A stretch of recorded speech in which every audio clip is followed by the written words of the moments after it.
Okay. Yes. Good morning. After Joe gave me his book, I found the map that is similar to the book, only that it was easier to take photos, copies of it. And I think that's going to help us a little bit to understand more. I mean, I think when you see the map, you understand where they did, where they go, etc. So it makes more sense, everything, right? So we will repeat some of the things we already say just now with the map. So where is Egypt? You know, you see where is Egypt? It's down there in the southwest of Israel, right? And you would think that if they go directly near the sea, they would arrive to Eretz Israel, right? And we already think that they just went, crossed the street from the south to the north, and continue to the land of Israel. But if it was like that, it should have been, like the Torah said, 11 יום מחורב דרך הר שעיר עד קדש ברנע. So it should have taken, Kadesh Barnea, you can see it's in the east, in the east-south. It says Kadesh Barnea, right? So this from Egypt to Kadesh Barnea, it could have taken 11 days, and then they can go north to the land of Israel, or go directly north through Eretz Plishtim, what is called Eretz Plishtim, way of the Plishtim. But then Hashem said, "V'lo nacham Elokim derech Eretz Plishtim ki karov hu." He didn't want to send them through the Plishtim land because it's close. Ki amar pen yinachem ha'am b'rotam milchama v'shab b'Mitzrayim. He was afraid, he was concerned that they would be, it was too close a war, and they would regret and go back to Egypt. So he didn't go directly north, right, from Egypt directly to Yehuda, Dan, all that. He went first to the east, but still then you should go north, and that's it. You can go up and you are in the land of Israel. But no, then was a Chet HaMeraglim, right, the sin of the spy, and then they wandered in the wilderness for 40 years, or 38 years. Where is this wilderness? You can see it says wilderness of Paran and wilderness of Tzin, again in the east end, in the east part of east south, right? So over there they just walk around. We don't know how east they went. It can be until, I don't know, China, but no, not so north, not so east. But they were here in this zone in the southeast of Israel for 38 years. After that, they go north, where it says now Reuven, Ammon, Moavim, but the Moavim didn't let them pass through them. And the Edomim, you can see Edomites and Moavites. So the Edomim didn't let them pass through, and Ammon and Moab also didn't let them pass through. And Hashem told Am Israel, do not touch Edom, Ammon, and Moab. Why don't touch them? Because they are family, right? Edom is Esav, is the brother of Yaakov, and Hashem promised him Ar Seir, this place, this zone. And Ammon and Moab are the sons of Lot, and Hashem promised them this part. So they had to go again east, more east than when we see here Edom, Ammon, and Moab, and they went up there where it says Amorit city state of Heshbon, King Sichon. Here we have the first words of Moshe Rabbeinu. Now you can see that even though I said before that Ammon shouldn't be part of, Am Israel shouldn't take Ammon, we can see that Reuven received the land of Ammon. Why? It says, the Gemara explained, according to the Torah, that Ammon tu'ar b'cheshbon. He was purified by Cheshbon. What does it mean? By Sichon. What does it mean that it's purified by Sichon? Sichon was the one who took part of Ammon, and against Sichon, it wasn't prohibited to fight. We couldn't fight Ammon, we could fight Sichon. So once Sichon took this land, Am Israel could take that again. So here, so they came from the east, in the middle of the land of Israel. You can see it's more or less in the middle, where the Dead Sea is, Salt Sea, Sea of the Arava, right? So this is the place where Moshe Rabbeinu started his wars. And Moshe Rabbeinu was the one who took all what is now in the pink, which is Reuven, and more up, Sichon and Og.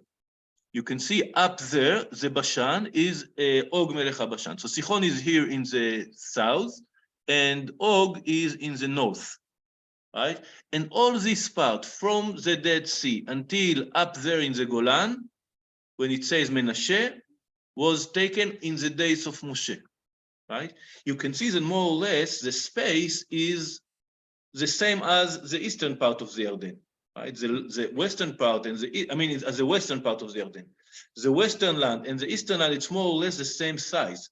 But we speak about the western part as the main part of the land of Israel, and the other part is called the Ever Yarden, the other part of the other side of the Yarden. So it has less importance. So Reuven, Gad, and Menashe didn't want to get inside the western part; they wanted to stay in the eastern part, right? And Moshe led them with the condition that they will help in the war in the important part, which is the western part of the Yarden. So if now we can see with a little bit more details, they arrive. Where did they get inside the land of Israel? Where did they?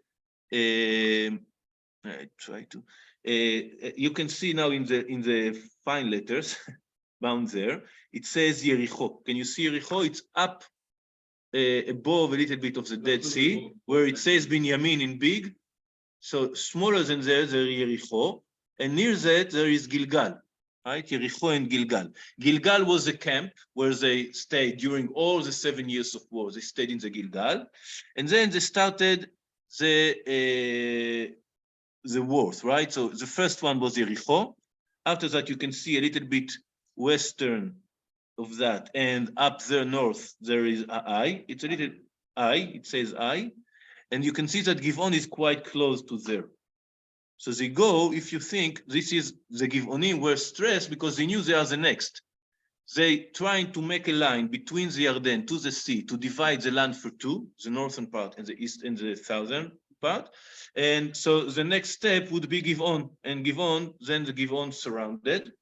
After that, so now, if you remember, they said that Givon is 3 days walk.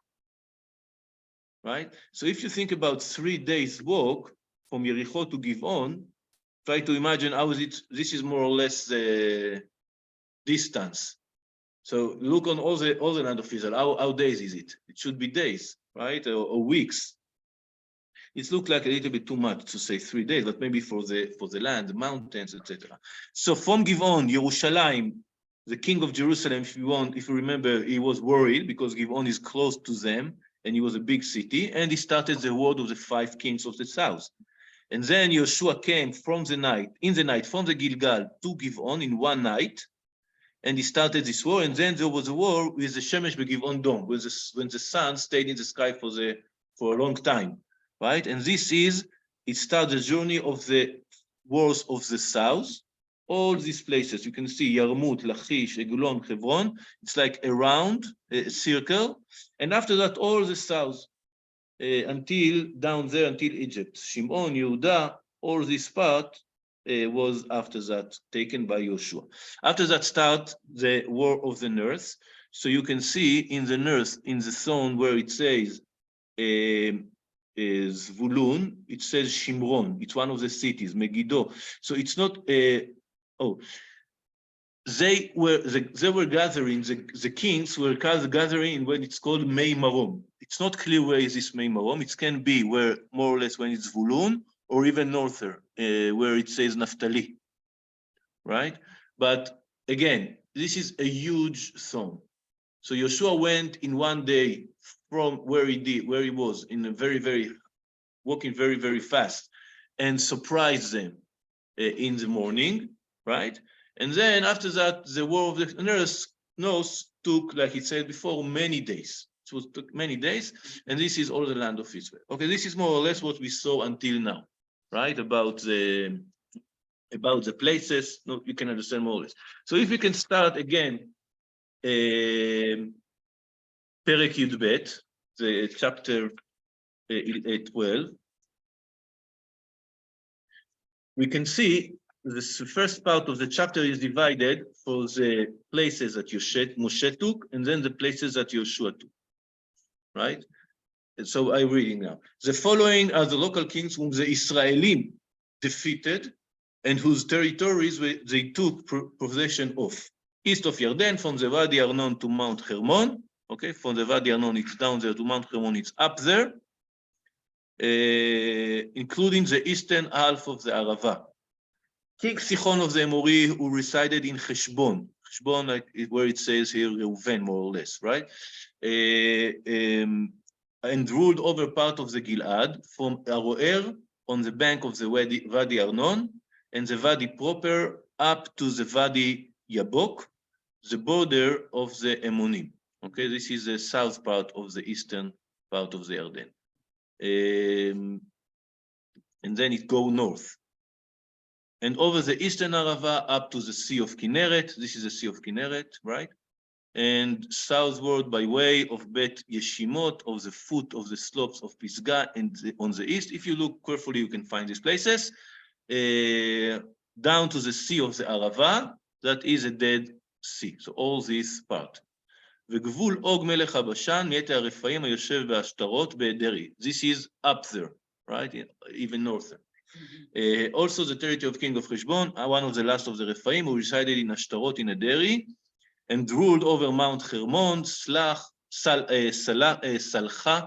and all of the Bashan up to the border of the Geshuri, and the Ma'achati, as also over part of the Gilad, down to the border of King Sichon of Heshbon.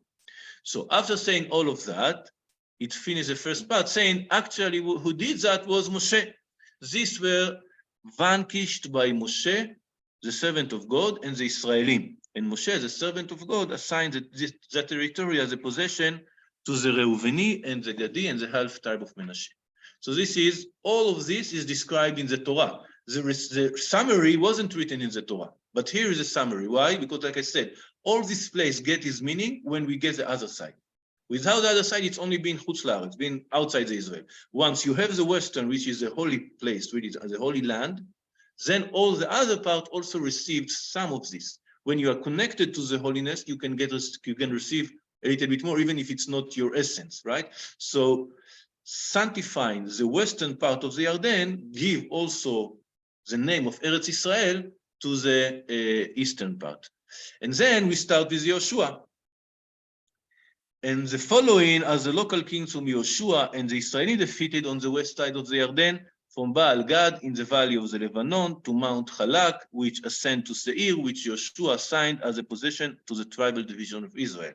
And then it says, in the hill country, in the lowland, in the Arava, in the slopes, in the wilderness, and in the Negev, in the land of the Chittim, the Amorim, the Knaanim, the Perizim, the Chilim, and the Yebus. So there is a question. If you can, the question was why they are brought here together. The summary of what Moshe did and the summary of what Yehoshua did. So we gave one answer to say this received his meaning only from this part. There is another answer to say we are going to see that Yehoshua took 31 kings. This is what we are going to see in the next verses. And Moshe only 2. So one can think that Moshe is less than Yehoshua, right? Yehoshua took 31, Moshe took 2. And when we see the places, we understand that these 2 are the same as all the other 31, right? And also the way it's compared, Moshe and Yehoshua, we understand that actually Moshe has a great part in conquering the land of Israel, right? And so Moshe and Yehoshua are compared here again. And here come strange things. The next verses, just the name of the kings that Yehoshua took, right? And it says, Melech Yericho, Echad, right? The king of Yericho, 1. Melech Ha'ai, Asher Mitzad Bet-El, the king of Ha'ai, near Bet-El, 1. Melech Yerushalayim, Echad. Melech Hebron, Echad. Melech Yarmut, Echad. Melech Lachish, Echad. So it gives you details about all the kings that we already saw, right? You can see that it's according to the order that it was. First of all, Yericho, then Ha'ai and Bet-El, then Yerushalayim, Hebron, Yarmut, and Lachish were the 5 kings that came together. And then Melech Eglon Echad, Melech Gazir Echad, Melech Dvir Echad, Melech Geder Echad, Melech Horma Echad, Melech Hara Echad, Melech Libna Echad, Melech Adulam Echad, Melech Makeda Echad, Melech Bet-El Echad, Melech Tapuach Echad, Melech Hefer Echad, Melech Rakepek Echad, Melech Lasharon Echad, Melech Madon Echad. Until here, all these kings that were in between, it wasn't mentioned in the Tanakh itself, but we understand that it was the other kings that we didn't learn about them. It was part of the things that they did. And then here starts in verse 19, the kings of the north, מלך חצור אחד, מלך שומרון אחד, מלך שומרון מרון אחד, מלך עכשיו אחד, מלך תענך אחד, מלך מגידו אחד, etc.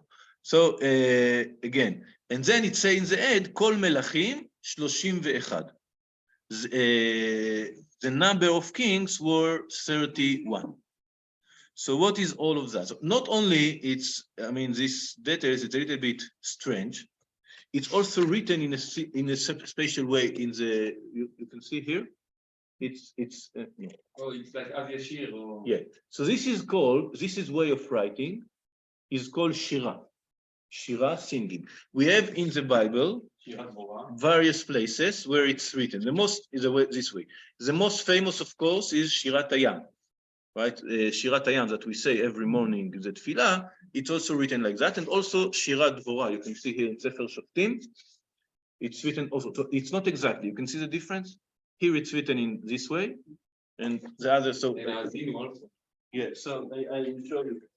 Here we have like that. It's called Ariach al Gabe Ariach, Levana al Gabe Levana. Right? It's this on this, this on this, Levana al Gabe Levana. Shirat Hayam, Shirat Dvorah, Shirat Ha'azinu, other kinds of songs are written in this way. It's like you when you build a wall of something. So how do you do that? So today we have other technique, but you can see in the old houses they used to, if it's like that, it's less stable, right? It's and in this way it's more stable, and you can add more and more and more, right? So there are differences in the way it's written. Most of the shirot, most of shira, it's poems, songs, right? Most of the shirot in the Torah are written in this way, but there are only two that are written in this way. This 2 times that it's written in this way, Ariach al Gabe Ariach, meaning in one line, are this, what we saw here, the list of the kings of Yehoshua. And the second one is, do you know? No. No, it's like, no, Azim HaShamayim, it's like that. Yeah, it's Ariach al Gabe Levana. No, I tell you, through one of the holidays, we read that. One of the holidays. One of the holidays, the Rabbanan. Okay, I want to make it complicated for you. The sons of Haman. Oh. The sons of Haman, the Seret Bnei Haman, are also written in this way. Ve'et Vaizata. So it's one side you have Ve'et, and the other side it says the name. Here it says Melech Yericho Echad, Melech Ha'ai Echad. Right. So this is the way. So what is in common between these two lists? List of dead guys, right? Okay, well, it's not something that by accident, right? So we have the list of the sons of Haman that are written in this way, and we have the list of the kings of Canaan that also written in this way. So in both cases it's written in this way, and in both cases we call that Shira for the style of writing, not for the content. The content is not like a song, right? You don't sing. When you see, for example, Shirat Hayam, it is a song, right? We sing that sometimes. The Sfaradim do that every day almost, or in Shabbat, every Shabbat.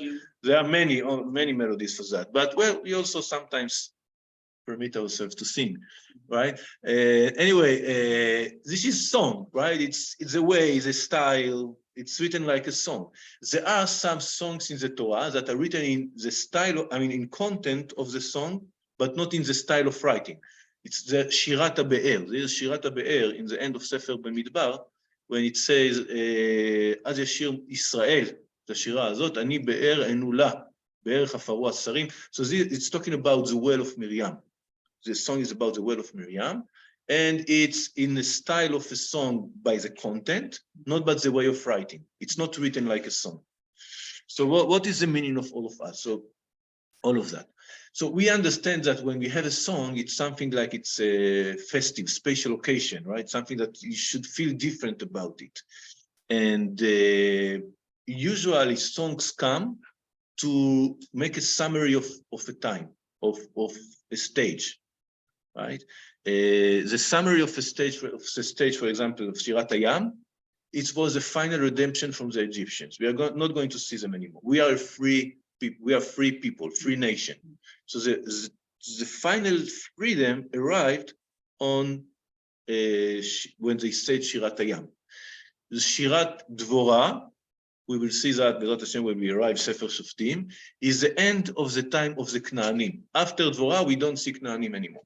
There are other nations, Knaanim not anymore. It's finished with the Knaanim. And the Shirat David, we have Shirat David, it's the finish of the kingdom of David, where there's resume summary of the life of David.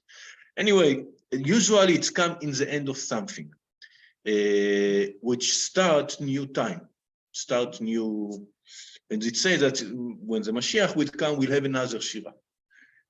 As I mentioned, when we talked about Yom HaAtzmaut, the Torah, Chachamim say that there was another one that should have said Shira, and for not saying it, we lost the opportunity to have the Mashiach already, 3,000 years ago. King Chizkiah. King Chizkiah was one of the most tzaddikim, one of the righteous kings in our history. He was from the descendants of David, of course. He cleansed the land of Israel from all the idolatry. He made everybody be connected to the Torah and complete to do the Torah, etc. And he was deserved to be the Mashiach, to finish the history, right? And he wasn't. Why? Because he was saved and he didn't say Shira. He didn't thank in the way of Shira. So he didn't close it. I mean, we don't have a closer here. He left it open. And that's the reason. So I think that every time that we speak about somebody, it should have been like that. We could have received the Mashiach in that moment, and we didn't. It's really say we couldn't receive the Mashiach, meaning it's a sign. It's a sign that it's not. We are not ready yet. I mean, it was close, but it wasn't the time yet. So he didn't say Shira. It's not like, wow, we missed here something, right? It's the meaning is it's not ready yet. Anyway, what I'm trying to say is that the Shira is something that should be something important, something that closes something, right? And that's what's happened normally in Shirat Hayam. But in our case, it's clothing, but not totally. Like we're going to see in the next chapter, it says, "Ve'aretz nish'ara harbe me'od lerishta." There is a lot of land that yes, they should take, they still had to take, right? So it finished the work of Yehoshua. It didn't finish the work that he should have done. So that this Shira is a little bit different. It's not with the content of Shira. It's not style of writing of Shira. It's only style of the form of Shira. And also the Shira is like that. It's weaker. It's not as strong as a kind of Shira, meaning it can fall. It's not standing strongly, right? Another explanation, Chachamim say. So according to what I'm saying, what is the reason for the difference between that and that? Why normally it's like that? And in this case, in that, it's like that. Because it didn't finish totally what it had to finish. It was half work. Also, when we are talking about the sons of Haman, yes, they finished the enemy there, but they were still in Chutz La'aretz, they're still in the Galut. They didn't come back to the land of Israel. They didn't complete to build the temple, right? So it was halfway. So here it's also halfway. So it's not a total Shira, it's halfway Shira. There is another explanation of Chachamim. Chachamim said it's not for that. Here we have, like I said before, list of dead guys, right? Which meaning, Chachamim call them the Reshaim. Reshaim, the evils, how do you say Reshaim? Evil, the evil men, the evil people, right? So we have the list of evil people here. I will talk about this evil soon, but what I try to say, what we saw is that when you have a list of evil, we put it in a way that when they fall, they cannot come back, right? In a way that they're going to fall. So this one died, but their legacy, their ideas, their values continue. So we didn't finish them, but we say when they fall down, they won't come back. Here it's something that is built strongly, and here it can fall down. So they call them Reshaim. So I just want to say that I think I mentioned it several times. Why do we call them evil? Evil, right? Evil. Why do we call them evil? What did they do? They only defended themselves. Am Yisrael arrived to the land, want to take the land, and they are defending themselves. What's the problem? So I don't think they are Reshaim for that point. This is the end of story. They are Reshaim because we know that the culture of the lands of Canaan was one of the worst. So that when the Torah want to give an example of bad behavior, of evil, of bad things that people did in a very extreme level, they're talking about Egypt and Canaan. Egypt and Canaan were the two places that represented the worst type of action that the humanity used to do.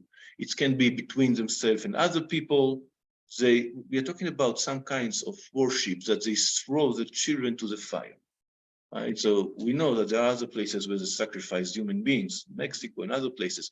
But there in the land of Canaan, the culture of killing, of stealing, and I mean also the part of the adultery and all the sexual relationship, prohibited the sexual relationship was very strong in the land of Canaan. So the fact that they defend themselves, it's not what makes them evil. What makes them evil was all the other thing, all the other behavior. And it wasn't by accident that this kind of evil, of bad, was fighting Am Israel. So Am Israel arrived exactly there, where he should deal or fight with this kind of behavior. So that's the reason all these kings called evil. That's what I think. And also something interesting here. So the question here about these verses is why to mention the word echad, one. King of Jericho, one. What we could have thought that it was 2, 3, 4. What does it mean? King of Jericho, echad. And why to mention that? You can say King Jericho, King 31 king. If you don't know to do math, count them. Okay, I will tell you it's 31. Right? So why mentioning echad? So this is remind us it's very close when we say echad, the word echad every day, at least twice. When? Shema Yisrael, right? In the tefillah. Say Shema Yisrael Hashem Elokeinu, Hashem echad. And here it say Melech Yericho, echad. Right? So this is like the opposite. We are talking about the echadness, the uniqueness, or one in, how do you say oneness? Yehudi, achdut. What? Oneness. Yes, the oneness of God. And they are from the other side, the human beings that want to present an alternative. You know that in the ancient worlds, also today sometimes, but in the ancient worlds, many times, the powers that the kings had confused them. And they used to think that they are gods, or they used to present themselves as gods to the public, to the people, right? Because when you are really almighty, when you can do whatever you want, you can kill because you want, and you can rape and whatever, you can do whatever you want. This is too much power. And people get confused and get crazy from that. Not one king started his kingdom as a normal person and finished as total crazy, right? Because power make you, too much power make you crazy, and this was the way kingdom was in the past. Like I said before, sometimes also in the present, but not at such levels, right? But yeah. North Korea. North Korea, yeah, we still have, I mean, yeah. Okay, I won't say about specific people, but we know that too much power corrupts you. And so these kings were exactly as examples of this. We are not talking here about the lands, right? We are talking about the kings, about the people, the persons that was king. He was the one who's mentioned here. And like I said several times, we can see in this list places that Israel didn't take. It says Yerushalayim, it says Gezer. There are places here that the king were killed, but his city stayed independent. Israel didn't take it. So here we are concentrated about all the concept of kings who think they are God. Shema Yisrael Hashem Elokeinu Hashem Echad, Melech Yericho Echad. They put in the alternative to the kingdom of God, right? And this is the biggest mistake that can be done, right? As a leader, as a king, as a ruler, it's the biggest mistake that one can do. Apart from that, Chachamim, I mean, the different Mefarshim say another explanation. This mention of Echad came to say that they were very, very strong. Each one of them was very strong. it's not only one city, it was all the zone. There are other explanations that's like legacies or legends, right? That speaks about that all the kings in the world had some representative in the land of Israel. Because the importance of the land of Israel, everybody wanted someone there. So Melech Yericho Echad, he had someone else in other places. It was just the, how do you say, representative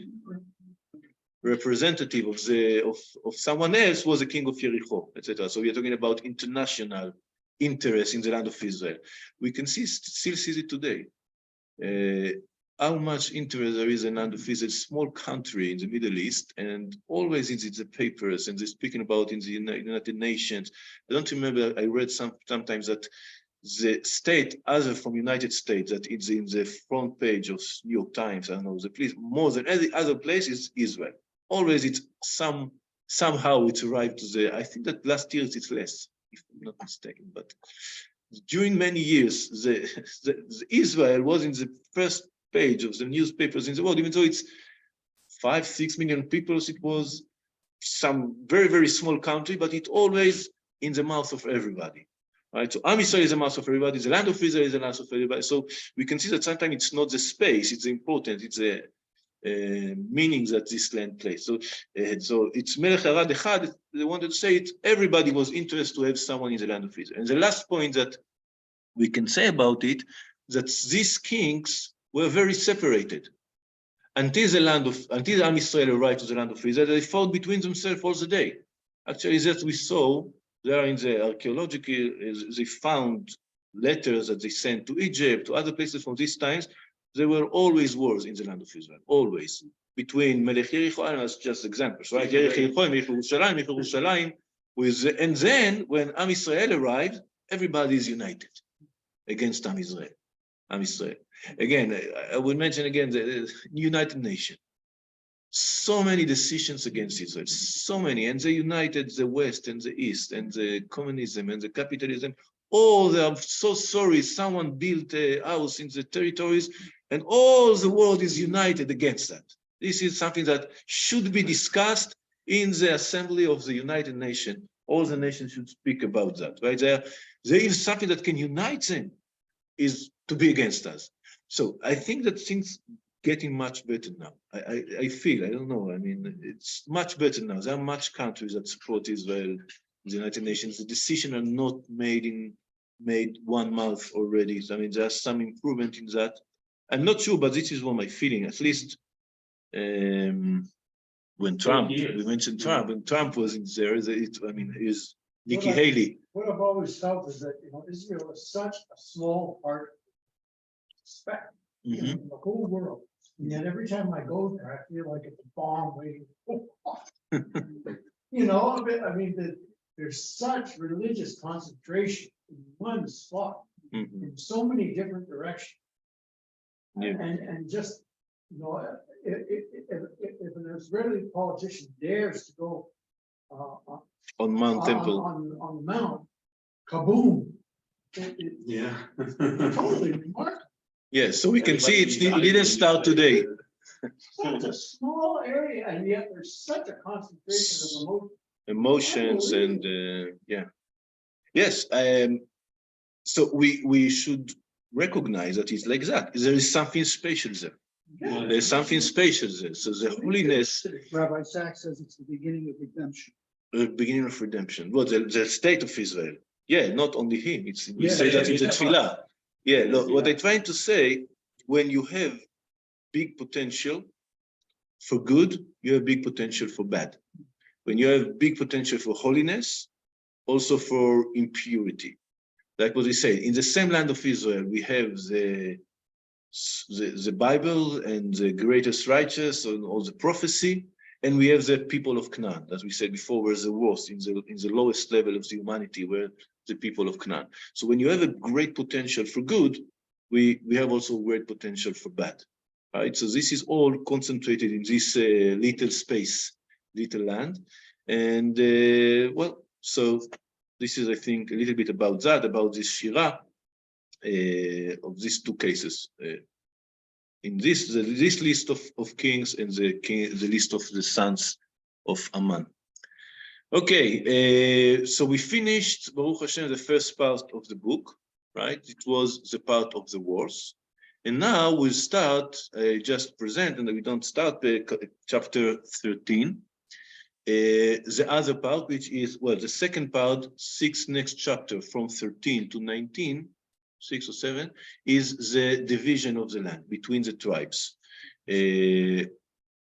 So it starts with saying there's a lot of land that left, right? I just read the first verse. It says Yehoshua was now old, advanced in years. God said to him, you have grown old. You are advanced in years.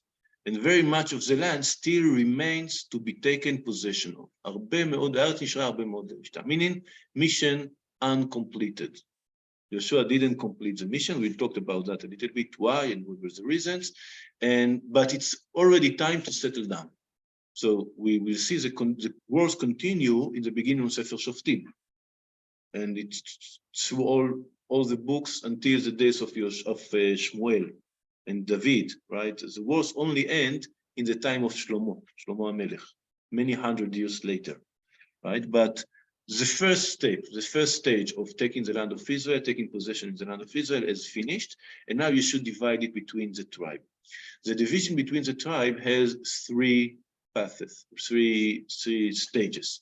The first one was already made by Moshe, like we said, in the eastern part of the Jordan. These three tribes already received their part, and then Yehoshua will do that in two stages also. First of all, Yehuda, Ephraim, and Menashe. So you can see all the central part of the land. This Menashe is divided for two, here and here. Why is that? Okay, we explained that, but I will explain it again shortly. It says that there were two tribes, Gad and Reuven, that wanted to stay in the eastern part. The reason they had a lot of sheep and goats, and it was suitable for them, this part. So Moshe wasn't happy about that, because he didn't want to separate the people, and he wanted everybody to come to the land of Israel. But they arrived to an agreement that they will help in conquering the land of Israel, and then got the other part. So it's not written very clearly in the Torah, but in the beginning, Sefer tribe of Menashe doesn't appear with them, only Reuven and Gad. But in the end, in the conclusion, it does appear. So we can say he was, but he wasn't mentioned in the beginning. But the explanation that many gives is that Moshe wanted to add half of the tribe to Menashe, to the other side of the Jordan. So when you have one tribe divided between two parts, so there are connection, right? If there are three tribes or two tribes in the other side, and they don't have any family in the other side, they don't have any connection in the other side, so it's going to be separation during the years. But once you have one tribe that is divided, so people go to families, to the holidays or to the parties, and they keep connection. So having half tribe this side and half tribe this side maintains this connection between the two parts of the nation. Okay, so anyway, again, Moshe is giving these two tribes and a half this part, and after that, Yehoshua in the first step, he giving all the central part of the land, meaning Yehuda. You can see Yehuda, Ephraim, and Menashe. And after that, all the other 7 tribes received their part.